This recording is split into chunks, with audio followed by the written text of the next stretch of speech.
ପିଲାମାନେ ଏହା ହେଉଛି ଦ୍ୱିତୀୟ ସମାପ୍ତି ସୂଚକ ମାନ ନିର୍ଦ୍ଧାରଣ 2026। ଶ୍ରେଣୀ ହେଉଛି ପ୍ରଥମ, ବିଷୟ ହେଉଛି ଚିତ୍ରାଙ୍କନ। ଶିକ୍ଷାର୍ଥୀଙ୍କ ନାମ ପିଲାମାନେ ଏଠି ତୁମର ସମ୍ପୂର୍ଣ୍ଣ ନାମ ଲେଖିବ।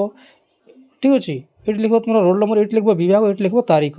ଠିକ୍ ଅଛି, ଏଠି ପିଲାମାନେ ତୁମର ସମ୍ପୂର୍ଣ୍ଣ ବିଦ୍ୟାଳୟର ନାମ ଲେଖିବ, ଏଠି ଲେଖିବ ତୁମର ବ୍ଲକର ନାମ। ଏହା ହେଉଛି ପିଲାମାନେ ଲିଖିତ ପରୀକ୍ଷା। ସମୟ ହେଉଛି 1 ଘଣ୍ଟା 30 ମିନିଟ୍। ପୃଷ୍ଠ ସଂଖ୍ୟା 4, ପ୍ରଶ୍ନ ସଂଖ୍ୟା 3 ଏବଂ ପୂର୍ଣ୍ଣ ସଂଖ୍ୟା 50। ଠିକ୍ ଅଛି, ସୂଚନା ଅଛି ପ୍ରତ୍ୟେକ ପ୍ରଶ୍ନର ମୂଲ୍ୟ ଡାହାଣ ପାଖରେ ଦିଆଯାଇଛି। ପ୍ରଶ୍ନ ଅଛି ବିନ୍ଦୁ ଯୋଡ଼ି ଯେକୌଣସି ଗୋଟିଏ ଚିତ୍ରକୁ ଅଙ୍କନ କରିବ।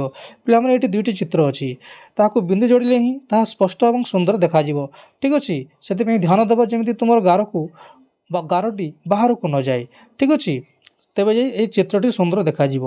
ଯେକୌଣସି ଗୋଟିଏ ଚିତ୍ରକୁ ଭଲ ଭାବେ ବିନ୍ଦୁ ଯୋଡ଼ି ଦେଖାଇବ। ଠିକ୍ ଅଛି, ତାପରେ ପରବର୍ତ୍ତୀ ପ୍ରଶ୍ନ ଅଛି ଯେକୌଣସି ଗୋଟିଏ ଚିତ୍ରରେ ରଙ୍ଗ ଦିଅ।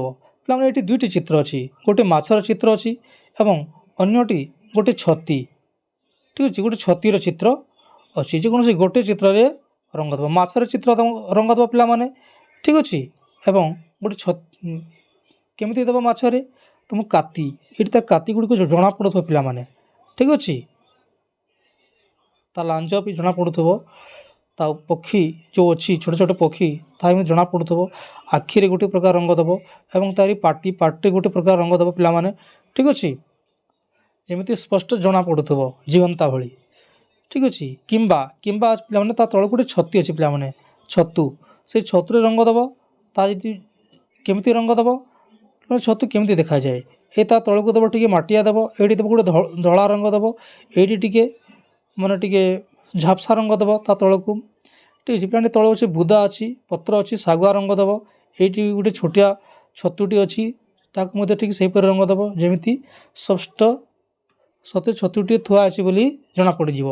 ଠିକ୍ ଅଛି, ଯେକୌଣସି ଗୋଟିଏର ରଙ୍ଗ ଦେବ ପିଲାମାନେ, ତୁମେ ଅଭ୍ୟାସ କରିବ। ଠିକ୍ ଅଛି, ସମ୍ପୂର୍ଣ୍ଣ ମାର୍କ ମିଳିବ। ପରବର୍ତ୍ତୀ ପ୍ରଶ୍ନ ଦେଖିବା।